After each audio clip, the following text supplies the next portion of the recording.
Hello everyone, Eric Chappelle, Civil Community Evangelist for Autodesk, and I'm here with Charlie Ogden, Product Manager. And Charlie's going to be the star of our show today, talking about drainage structure catalogs created with Infrastructure Parts Editor. And just a word of note there, that applies to both InfraWorks and Civil 3D. So if you're a user of either one of those products, this is going to apply to you. Don't go anywhere. Before we get to Charlie, though, I just wanted to talk a little bit about our webcast series in case this is your first time here. This is something we do twice a month. First and third Wednesdays of the month is what we shoot for. Sometimes we get a little off track, but that's okay. The goal is really to bring you information about our civil products and their features, and today is a perfect example of that. Another thing that we like to make this about is having you hear from the product team themselves. Sometimes we have guest presenters from marketing or sales or even third parties that we work with, but for the most part we try to have our main speakers be from the product team, and again today is a perfect example of that with Charlie. And the overall goal here is to just bring you folks, the folks that use the software, closer to the people that make it, so you can understand a little more what's going on, get some more insight, and just get a better idea of what to expect or what each release is about.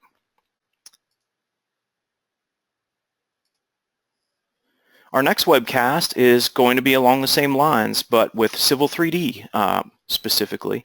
We're going to hear from Chakri. You guys have heard from him before if you're a veteran to the Webcast series. And he's going to take a deep dive into the road rehabilitation capabilities in Civil 3D that recently came out in Civil 3D 2018.1. From what I've seen of the information, though, he's going to dig into some other stuff too, like using reality capture to extract features from the existing road. So it's going to be a really, I think, a really interesting and informative, webcast. So definitely don't want to miss that. Watch your email, watch the community site, Facebook, Twitter, LinkedIn, social media, and you'll be receiving information about how to register for that webcast. Just take note that is 3 weeks from now. So I mentioned a moment ago that sometimes we get a little off track. Instead of hitting November 1st, we're going to hit November 8th, which is the second Wednesday of November. So that is 3 weeks from now. Let us know what topics you want to hear about in the future. If you have any ideas, you can just enter them right in the questions window, right in your GoToWebinar interface. Every time we have a webcast, I download a log of the stuff that you guys type in, so I put it on a list and we consider it for our next webcasts as we're planning out future webcasts. This series has been going on now for about 2.5 years, and there's no stopping in sight, so we've got lots of great topics already in mind, but we want to hear also what you guys want to see. I also want to encourage you to visit our new Autodesk Civil Engineering Community Center. This was released in August, so it's a couple of months old now. I personally manage the site, so I'm especially excited about it. It is a live feed of different sources, so things come in from forums, gallery, from webcasts like this series. There's always up-to-date information up there, and then there's always lots of tips and tricks. Every day is a new tip and trick post on either Civil 3D or InfraWorks. Every day is a new learning post, again, typically on Civil 3D or InfraWorks, but there's other good stuff up there too. So definitely visit the site, civil-community.autodesk.com, bookmark it, and check it out every day. You're always going to see something new up there every day. I'm not sure if Charlie's going to get into anything preview or labs or anything that we're working on, but in the event that the discussion heads in that direction, just please know that anything we talk about that is a feature we're working on or is to be released in the future, there's no guarantee that it actually will be until you actually see it in a supported version of the software. And also don't make any purchasing decisions based on anything we refer to as future or something we're working on. We encourage you to ask lots of questions. Unfortunately, because of the size of our group, we had over 500 people register for this webcast, so we've got a big group. We can't open the phone lines, unfortunately, but you do all have access to the questions panel on your GoToWebinar interface. Elliot Rosenfeld is going to be in the background helping out with questions as you type them in, myself also. And if Elliot or myself comes up with some or sees something up there that's especially interesting or relevant to a point that Charlie's making at the time, we will chime in and interrupt him, and we can talk about it live on the air. So please submit your questions. It just makes an interesting presentation even more interesting. So with that, I'm going to switch the floor over to Charlie, and he's going to tell us about the infrastructure parts editor. Charlie, take it away. All right, let me show my screen. And I'm seeing your screen and hearing you fine. I'm seeing a PowerPoint slide right now. Okay, good. All right, yeah, so I'm going to thank Eric and thanks Elliot for answering questions in the background. I'm going to talk about the part creation tools. These, if you're familiar with the Autodesk Labs project we had for a while called Project Chameleon, these have been developed from that project. So there's two tools I'm going to get into, one that does the shape modeling part. I'll give an overview of that. That work happens in Inventor with some additional tools specifically for infrastructure parts. And then I'll cover Parts Editor. That's the part where you actually create the catalog. So in there you import the shapes you've created in Inventor, or you just use the ones we ship with. We do ship with a bunch of different shapes to begin with, and you define the part sizes and then create assemblies. I'll talk about what those are. And then you publish the catalogs, and then those catalogs can be used in both InfraWorks and Civil 3D. So to start with, I just want to mention there's a couple different types of parts that we can create. I'm really focused on drainage structures today. That seemed to be where the popularity and past webcasts, what people want to hear about.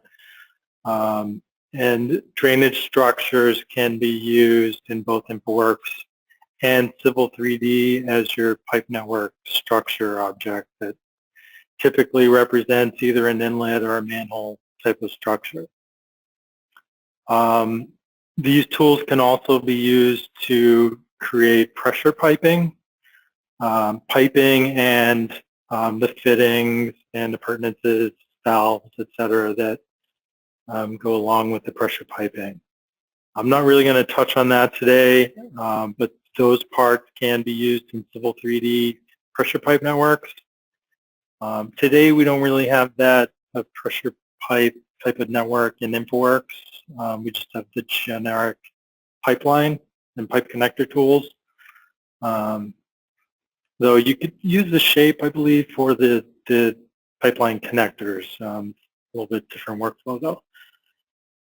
But so I just want to point out when you see piping in here, it's really not gravity pipe network pipes or drainage pipes that we have in InfraWorks. In Civil, those are still done with the part builder tool. I know, one of the reasons for creating this new tool was initially because of the complexity in creating structures with part builder. Pipes are probably complicated too, but they're not as bad. So we started with drainage structures here. Drainage pipes in InfraWorks are just the pipeline tool with specific utility type as drainage. So nothing really changes for those. And another thing to point out is the bridge components, which could also be created with Project Chameleon. Those are created using one of the tools I'm going to show, but then the shapes can actually get brought right into InfraWorks, and you continue with the dimensions and sizes inside InfraWorks. So I'm not really going to touch on that at all, since the parts editor piece is not used anymore for bridge components. So just to give you a high view of what the workflow is, on the left you might start in Inventor to define or model the parts. and then go over to the blue box on the right, which would be the stuff you do inside the infrastructure parts editor. So on the left, this is where you'd use Inventor to actually model the shapes that make up the part. And then you'd use tools from our shape modeling to add assembly connectors for your drainage structures, pipe connectors for your pressure pipe parts, and a few other things, export the template. And then that template that gets exported, it's really an Inventor part file, that can be brought into the infrastructure parts editor as basically a part family, and then you take that family and you define specific sizes for parts. And then you'd assemble some for drainage structures. We have like your grate or cover is one part. We have what we call a surface structure, and then the underground structure, which is usually the barrel or some rectangular vaults underneath. I'll talk a little bit more in the next slide just about what the assemblies are. And then you go and you publish these as a catalog that InfraWorks and Civil 3D can use.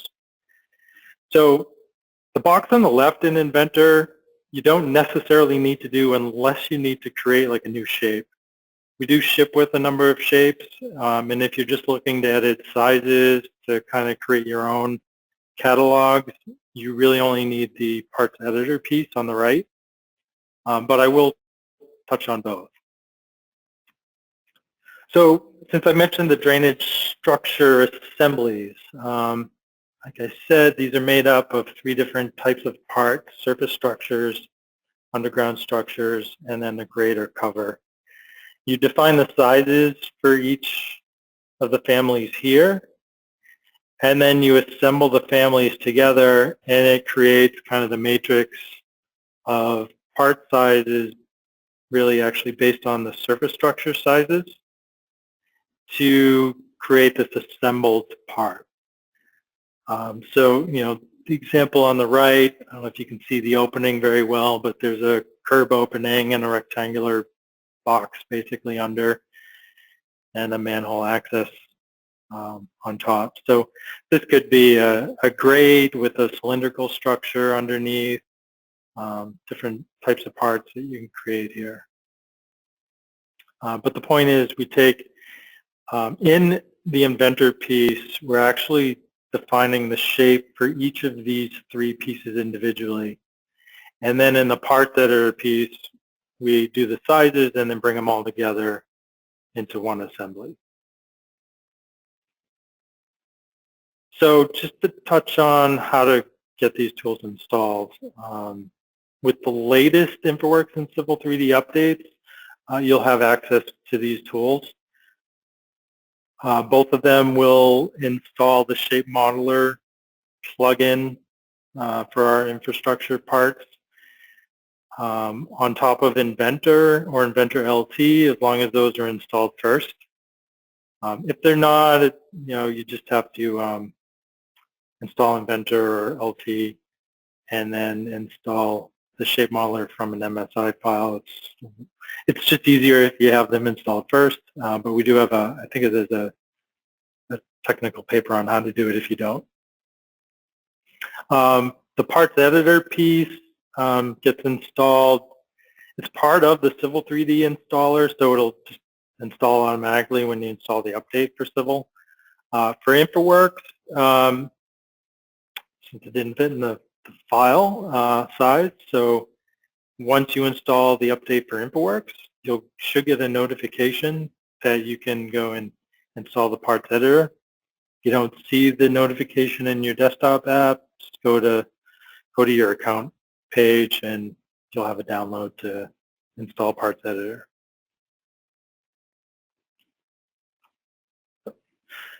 Once the tools are installed, the parts these tools are kind of launched through our other products. So for the shape modeling, you just launch your Inventor product, and there'll be a ribbon in there that has additional tools that we'll use, and I'll cover those. For the parts editor piece, there's a command in both InfraWorks and in Civil 3D that'll launch the parts editor. In InfraWorks, it's on the drainage menu. And in Civil 3D, it's on the Create Design panel from your home ribbon. And it's right near some of the other piping tools. It's actually, so Create Design is where you go to create alignments and surfaces and your pipe network itself. So if you expand it to drop down kind of below, this is where you see these other tools, including Infrastructure Parts Editor. Hey Charlie, this is Elliot, just button in here for a second. A couple of people are asking if there is disambiguation between the parts editor and the part builder. Is this going to replace the part builder for structures and or is there a converter for part builder? Okay, there is no converter from part builder. The structures can essentially replace what you're doing for structures in part builder. So using these tools, you won't need to use part builder to create your structures, at least. Like I said in the beginning, the pipes themselves, if you need to customize them beyond what you can do in a parts list, like for a new shape, you would need to use part builder still, but not for structures. But there is no converter. All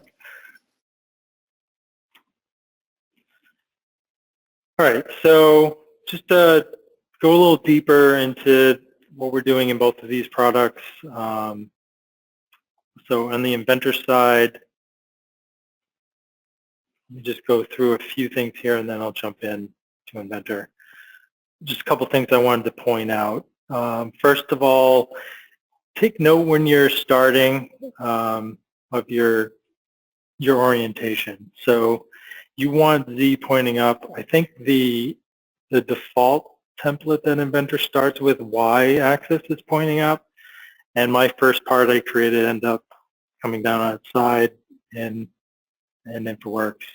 So I created my own template with Z pointing up and kind of this orientation. Just be aware of that.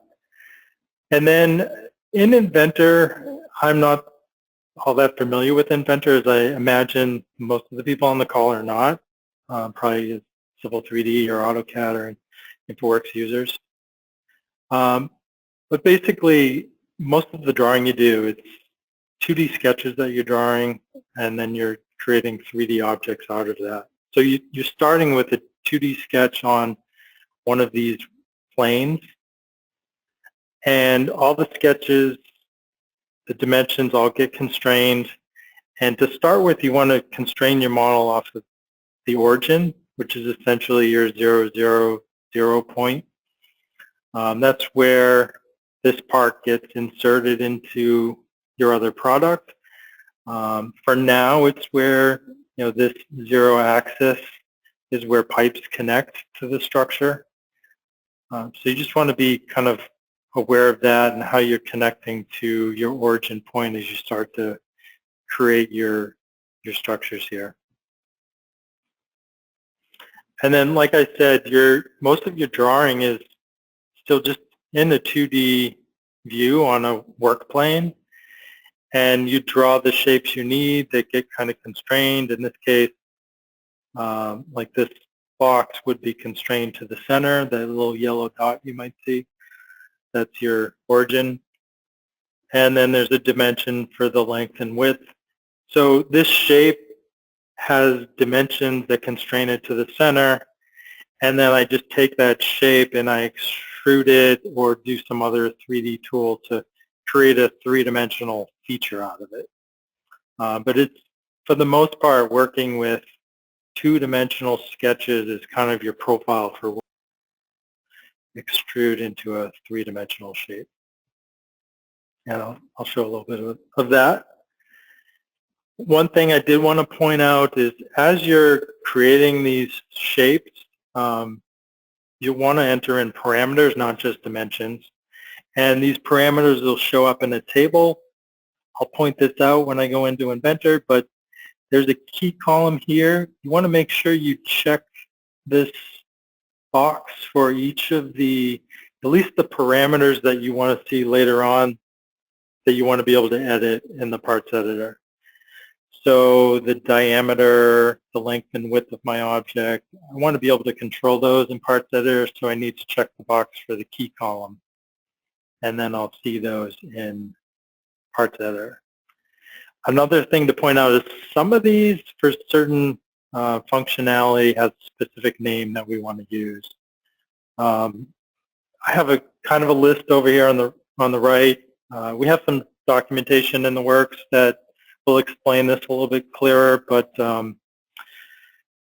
particularly when I talked about the assemblies and connecting the parts together, that's done through a connector piece, and the dimensions of the connector need to match between the two parts.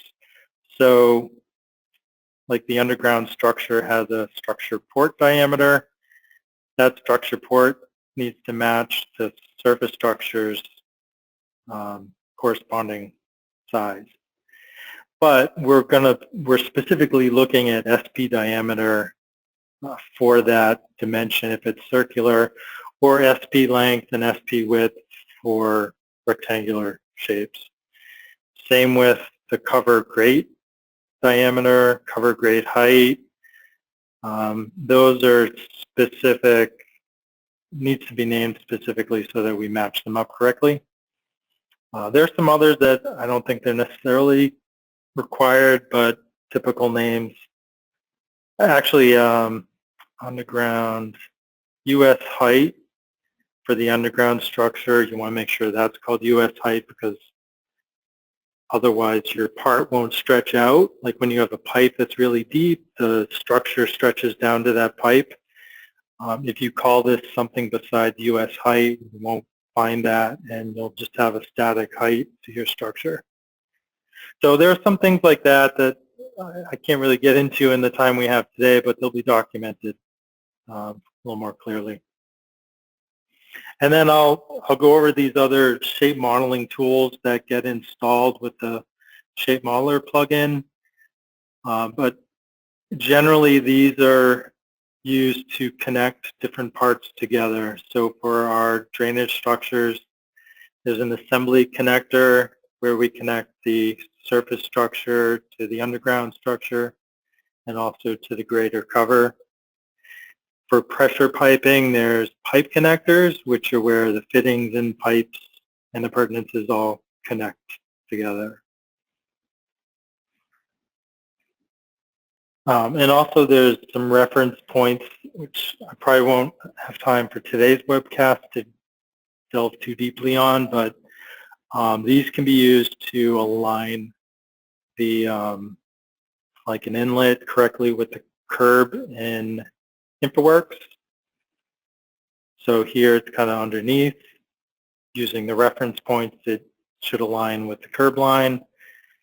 In Civil 3D, you can add some move and rotate grips to these points so you can have better control over moving it around and actually move this corner and snap it right to some line work that represents the edge of the gutter there. Hey Charlie, just a couple of questions here I was hoping you could speak to. There are a lot of questions about whether or not people need to buy Autodesk Inventor in order to use this workflow. And I think that there's kind of a partial yes-no I was hoping you could speak to. Yeah, so that's what I was getting at back here, right? If you need to create shapes that we don't ship with, that's where Inventor LT would be needed. But we do ship with a number of different shapes, and we also have some kind of that we've been testing with that might be posted somewhere at some point, or other people can generate parts and post them for others to use. So in those cases, you wouldn't really need Inventor. You just use Parts Editor just to define the sizes and kind of create your own catalog of those same shapes. So like you said, it's kind of a yes-no. If you want to create unique shapes, then yes, you would need at least Inventor LT. If you can just work with what's there and edit the sizes, and there are, your typical manhole with cylindrical, eccentric tops and rectangular bottoms, as well as grates with those same structures, as well as curb inlet and a combination inlet that has a curb opening and a grate. Those are in the shipping content, so if you can work with those, then just edit the sizes, and then you don't really need the Inventor piece. Charlie, one thing I'll add is I just looked up the pricing on Inventor LT. It's only $50 a month, so if you wanted to spend a month or two building custom parts, it wouldn't break the bank, and you could just subscribe to it as long as you need it, and then end the subscription. So. Yep. And another thing that comes up is using Inventor. It is different than AutoCAD, Civil 3D. The documentation that we're preparing has some great videos to really show you the specific parts of Inventor that you need to know to create these. I've watched those, and actually most of what I'm doing here is from what I learned from those videos. So I think those will go a long way too in helping use it. So you don't need to know all of Inventor, and LT isn't, $50 a month. And I don't think you need to use it for all that long just to create your shapes. Just get the shapes done, and then you're just editing sizes without Inventor later on. All right, the last part of the workflow in the Inventor piece is to export the shape template, and that's what the parts editor will use. So let me go over to, I have Inventor LT here. You can see a bunch of parts that I've been playing around with. I'm just going to create a basic one just to give you a rough idea of how the tools work. And just to have, I could do a manhole cover that would be just way too basic. To show a couple of the tools that you need to know, I'm going to do like one of these underground structures. I don't have time to do in 5 or 10 minutes the surface structure, but the idea would be that this type of underground structure would have something like this on top. It could just be a platform with an opening for the cover in the top, a slab on top, right? Or it might be a slab that has an opening, a curb inlet type opening that could sit on top of this box, and then a cover that goes into it. So I'm going to create a new part, and what I'm going to do is model something like this box here just to show you some of the tools. And just wanted to point out the other parts just so you kind of had in mind what fits on top of it. And actually that's not how I wanted to start, because you can see actually Y is pointing up. So this is the default. This is what I mentioned before. I go to new. I have my own template I created. If I open this one, go to home, you'll see Z is pointing up. You can control this. If I can, this tool is in the way.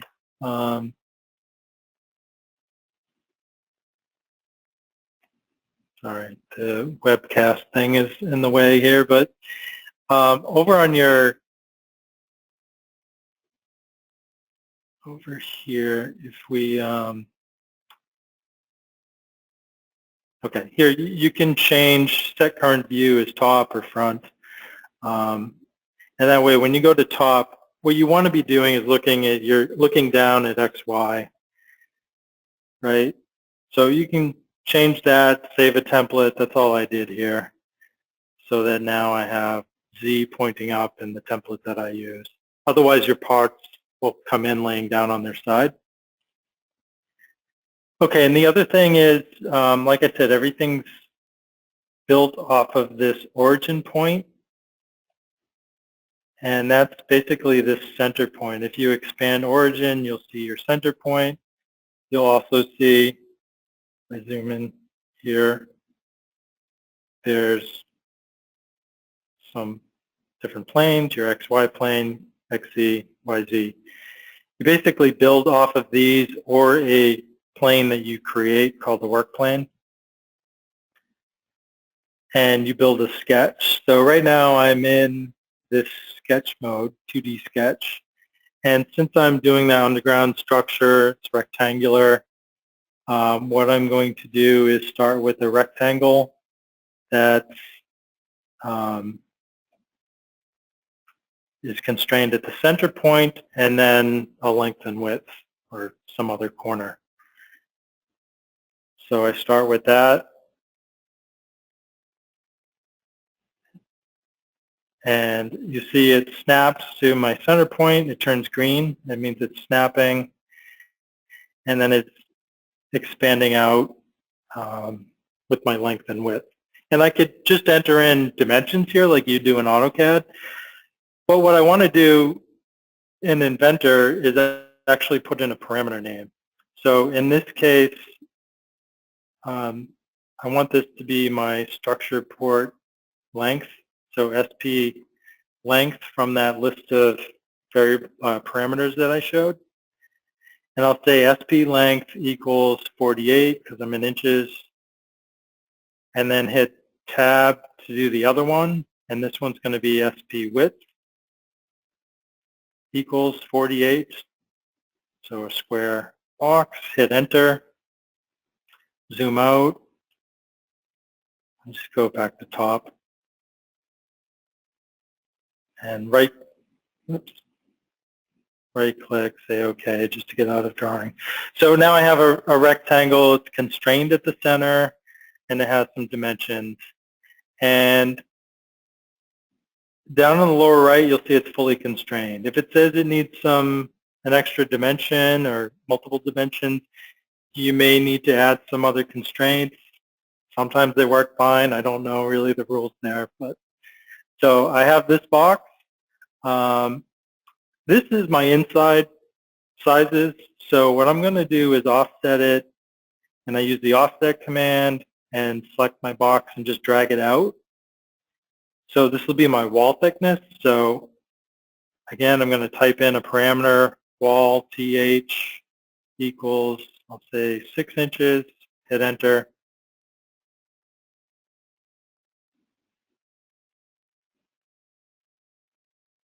And right click and OK. And now I have 2 rectangles here, still fully constrained. This is enough to extrude the walls for my part. So I'm going to finish my sketch and then use the extrude tool. And my origin, I'm going to say, is at the top of this structure, so I'm going to extrude down for my walls.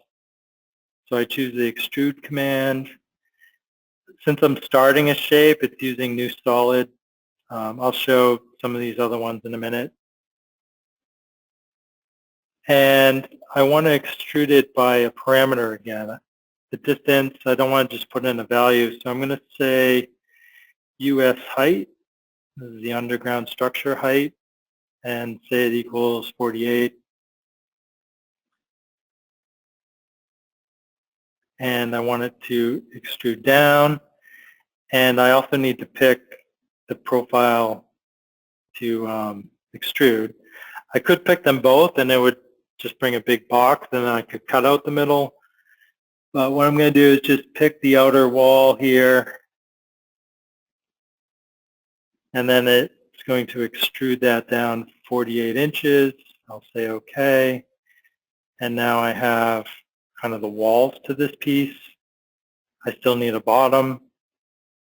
So to do the bottom, this is where other planes come in. Right now I have the XY plane is up at the top. I want to start drawing on the bottom here. So what I'm going to do just kind of rotate it slightly so I can see the bottom. I'm going to create a new plane. So this is probably a tool you'll use pretty often, offset from plane.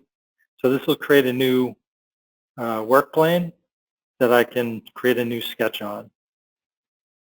So I'm going to pick this bottom face and then an offset of 0, and then it creates a new work plane down at the bottom. Okay, and now I need some geometry to start with on this work plane. So I'm going to start a sketch, select the plane I just created. It's going to orientate itself to that direction. And then another command you'll use often to build line work based on other parts of the shape you've already created is this project geometry command. So with that, project geometry, I'm just going to pick this face. You could pick this, or you could pick any one of these edges maybe, depending on what line work you want. I want the whole box. So I'm going to pick this face, and then I get some yellow line work there. So now I have geometry on this work plane. I could offset that. I could draw new lines, parallel, perpendicular, whatever to this to create some new shapes. But for the bottom, that's really all I need. So I'm just going to use this for my sketch, and I'm going to extrude. And this time, I'm just going to extrude the inside bottom here, except I don't want a new solid coming down like that. What I want is a new solid going up. You can see, rotate a little, kind of it's going up. I don't want it to go up the whole way though. So I'm going to type in here a new parameter called base thickness equals, and I'll say 6 inches. Okay, and you'll see it's just going to create a floor 6 inches high. But it's adding a new solid. If I had done it the other way and created a big box and I wanted to cut into it, I would use this cut instead of this join option. So you're usually toggling between these, the direction, and then in some cases you might come in here to list parameters, and you could use any of the parameters you've already defined and maybe add them together, multiply them, add a fixed value to them, whatever. But I'm just going to put in a new one here, base thickness equals 6 inches, say OK. And now I have the shape with a bottom on it. Okay, and that's really all I need to do for shape modeling.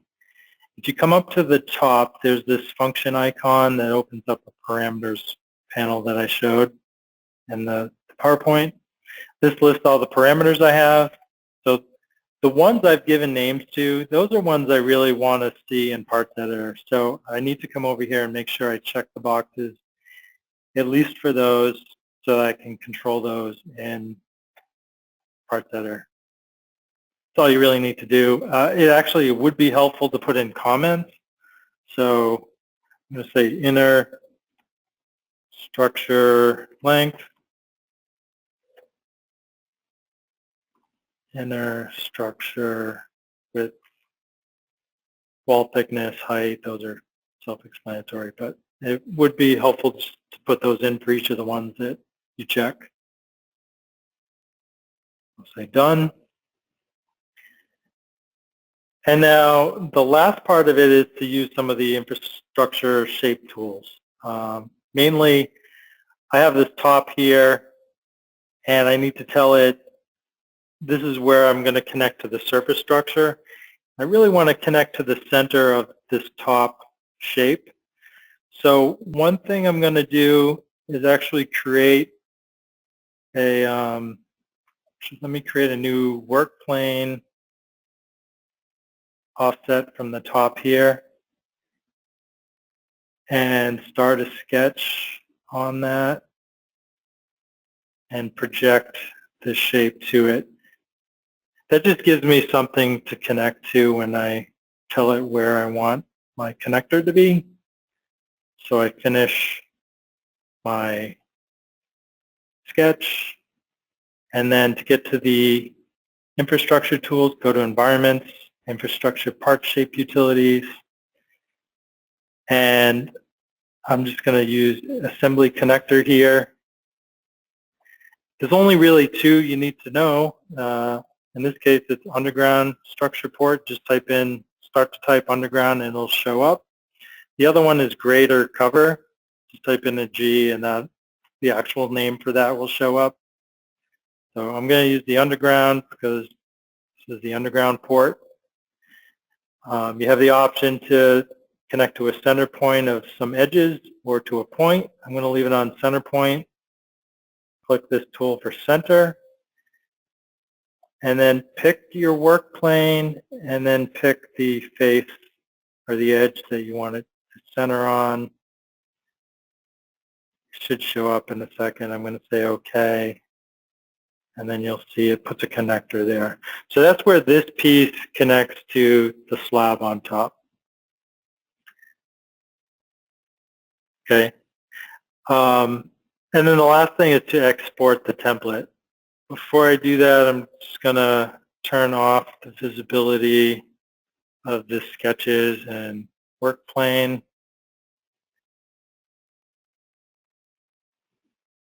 I'm going to go to just the home view, and I'm going to say export template. So what this does is export a sketch with all the dimensions so that we can tell when we're in Parts Editor what each one represents. They'll also export the comments you added. And I'm just going to give it a name. I'll just say box webcast so I can find it and export it.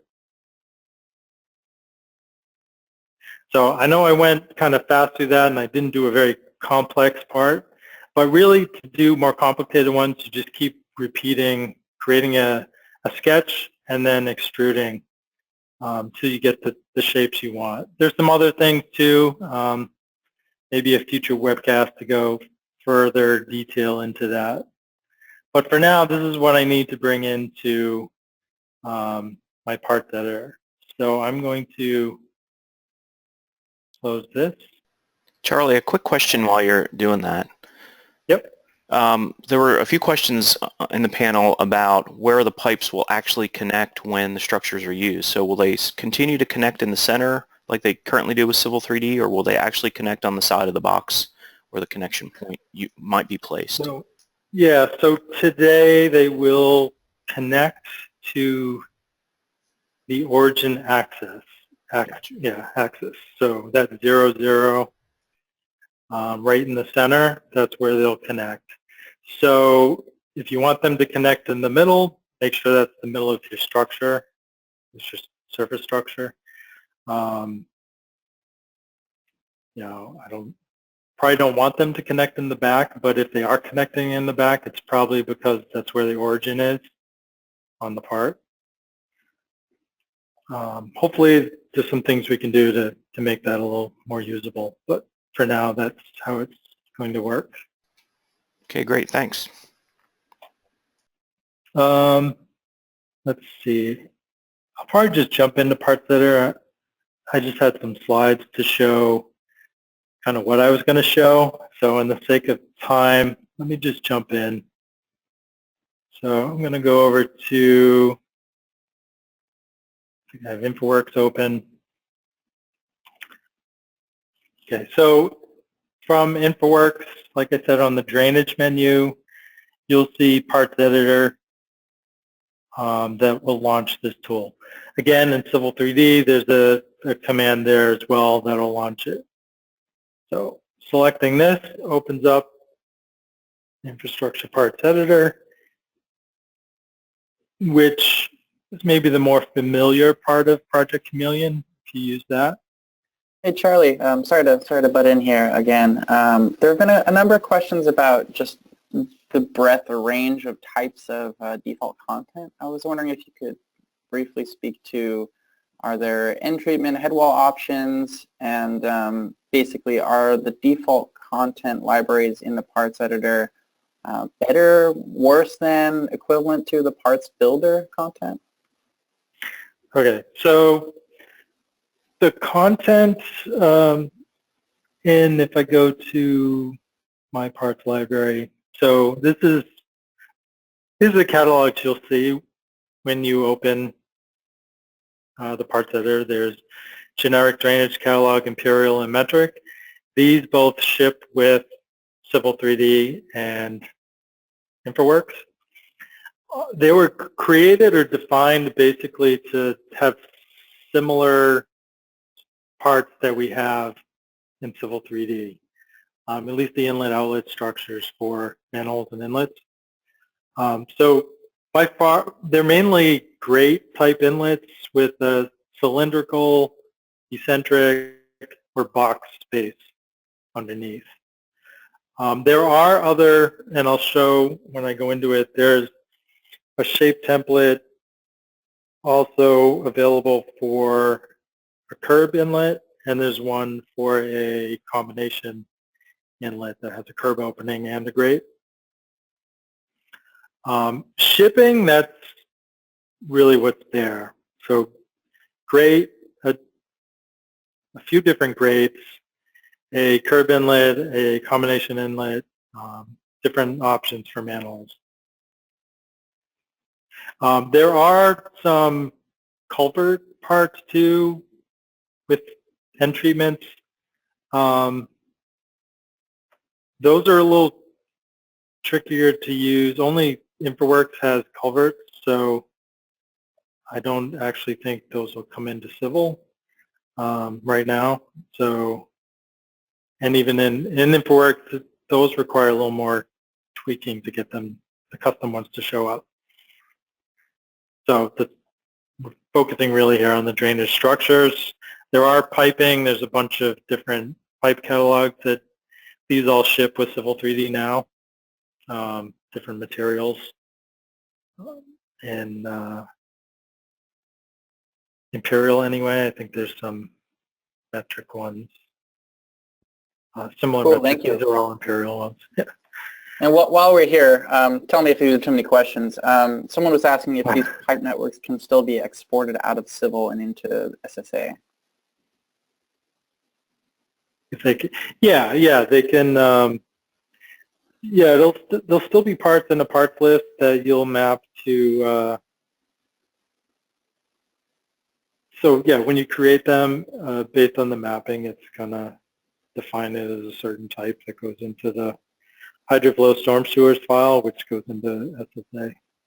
Cool. And the parts builder and the parts editor catalogs are still sharing the same parts list in Civil? Say it again, the parts editor. And the parts builder, will they share the same parts lists in Civil 3D, or are they separate parts lists? They'll be separate parts lists because the parts list is tied to a catalog. Gotcha. And so the catalogs will be separate. Gotcha. Cool. Thank you. Awesome. Yep. All right. So what I'm going to do is just, you could open one of these that it comes with and just modify the sizes, create a new part to add to it. What I'm going to do, just to show, just kind of from the start, is I'm just going to say new and create a new one. A drainage structure, I'm going to say create. So this is actually creating a catalog. All the parts I put in here will end up in the catalog when I publish it. So this would be the name of your catalog. So I'm just going to say Webcast Parts. Give it a description. That'll help. The catalog is specifically imperial or metric. So all the dimensions are either in inches or millimeters. So there's no mixing of the units inside one catalog. So I'll say OK. And now I'll have, there's no parts here. And I can go ahead and create some. So let me start with surface structure. I'm just going to right click and say new, and I'll just go through the process of setting something up here. So I'll just leave the part family name surface structure. You probably want to name this based on what type it is. Actually, this is a curb inlet structure, so I'll say curb inlet, surface structure, next. And then you'll choose the shape. So these are all the shapes that are available for surface structures out of the box. There are a bunch of different ones for, circular or rectangular type of, that you just stick a grate or cover on. It's definitely a little more limited as far as what's available for curb openings and combination ones. Actually, the one on the left is mine, so except for that one, all the ones do ship with. So I'm going to pick mine though, and I'm going to say next. And there's these are optional properties. I will give it a name, inlet, and the form is rectangular, and it is a curb inlet. So I'll say next. And then here on the part editing tab, we define the sizes. There's a number of parameters here that really don't have any effect on the part. But if you scroll over to the right, you'll see all these with an asterisk came from Inventor, the part that I created earlier in Inventor. So these, at least, these are required. I want to put in dimensions for these so that the part gets built correctly. So for my length and width, these were inside dimensions, so I'm going to put in, say, 48 for 4x4. The wall thickness, I'll say, is 6. And then the height of this, say, 6 inches for curb height. The opening length could also be 48. The inlet open height, I'll say 4. And then the cover on top, 24 inches, and it's 2 inches high, say. Okay, whatever size you need. And if I hit next, this will just give me some validation of the part.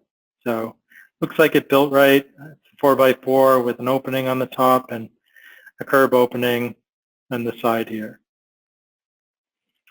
If I go back to part editing, I could add a row and then just put in some new dimensions. So I'll say 60 by 48, 6 and 6, and this will allow me to have an inlet opening that's also 60 or smaller. And then actually all the other ones could be the same. 24, 2, say next.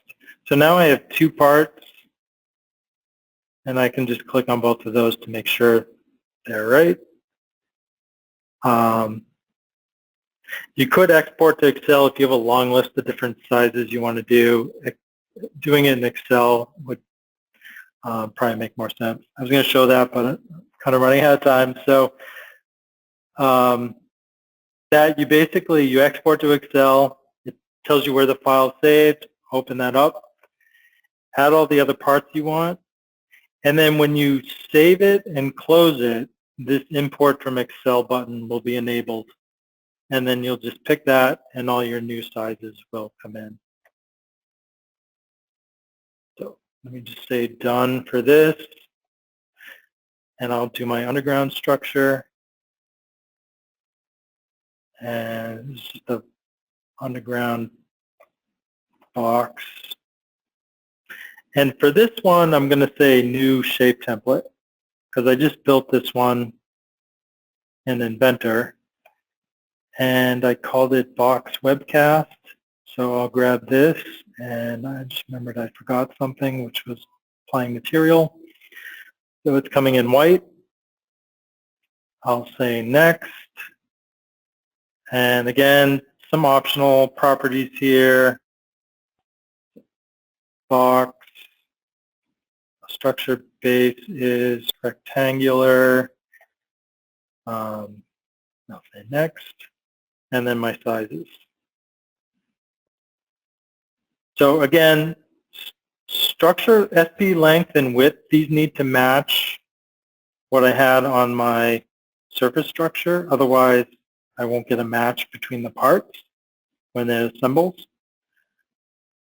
The other ones don't necessarily need to match, but, or at least the wall thickness. But it'll look better if it does. Otherwise, you might have it thicker underneath. Base thickness, let's say 6 also. And just say next, so I should see a box. You can apply a material in Inventor. I didn't, so it's just white here.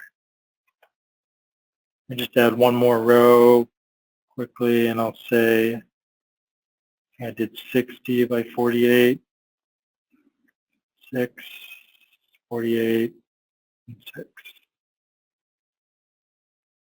So now I have 2 sizes.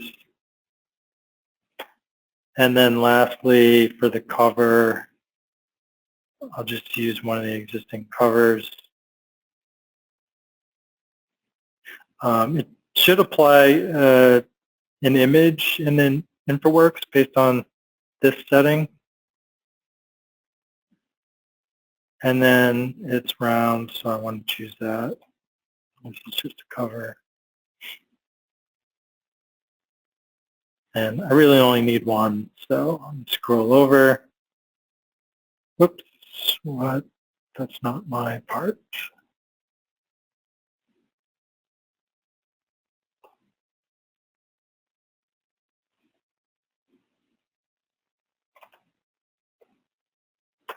I just save this. This is just the quickest way to resolve that because I'm running out of time here. And open.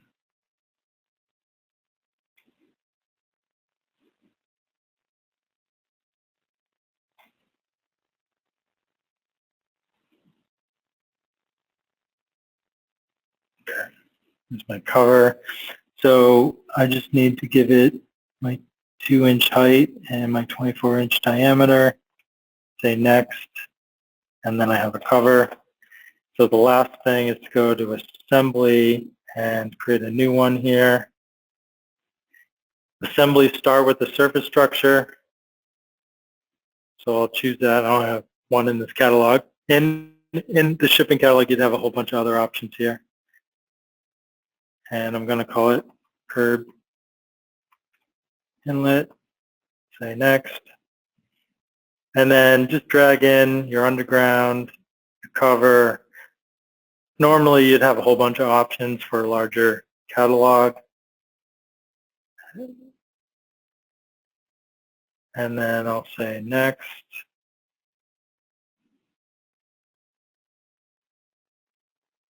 This is an inlet, so I'll just check that. Curved inlet, say next. So now,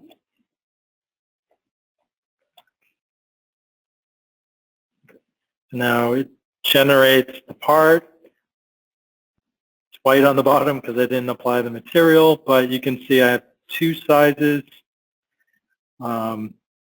based on the combinations that match my surface structure. You could get better naming too. If you name your surface structure sizes better, you'll see those listed here instead of just 1 and 2.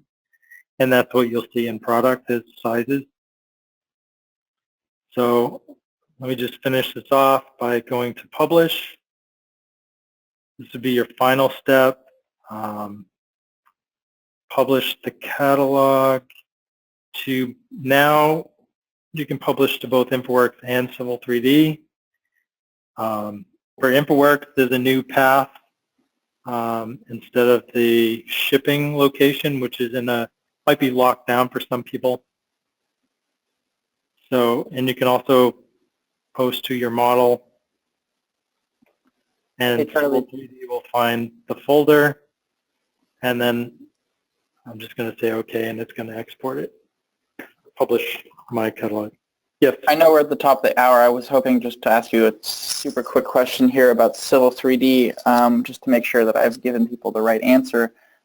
When you choose to publish to Civil, depending on your content domain, will that save location change? Will it switch between pipes and pressure pipes catalogs in your parts lists?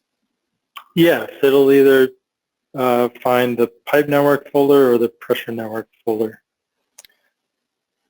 Great. And there were questions about switching between. So can a catalog in Civil 3D include parts from the same catalog as the parts builder? So can parts editor and parts builder parts be in the same pipe parts catalog in Civil, or are those requiring different catalogs? Catalog, no, they can't be the same. So, gotcha. Yeah, you'd have two separate catalogs. Cool. Thanks for answering that. Yep. So, I mean, I guess, Eric, that is the workflow. Okay. Well, that was great, Charlie. One thing I learned from this webcast and all of the many questions we had, we could have probably made this thing 3 hours to dig into all the detail that people are interested in, which is really good news because people are paying attention and really asking a lot of deep questions about what's going on here. So that's awesome. Elliot did a great job answering them as well.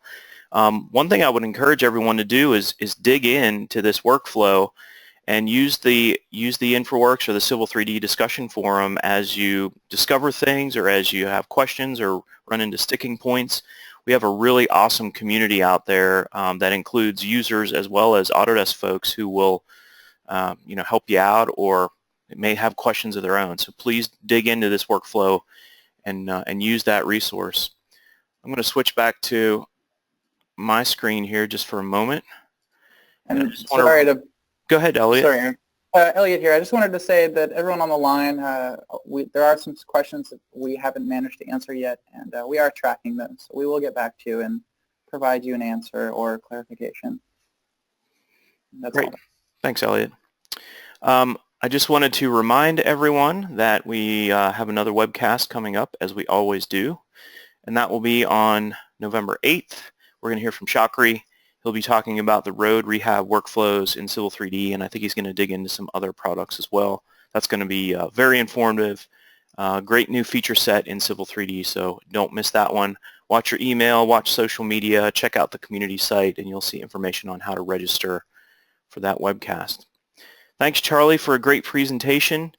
Thanks, Elliot, for answering the questions so skillfully. And thanks to the rest of you for attending and giving us a little bit of your time to hear about what's going on with our products. Have a great week.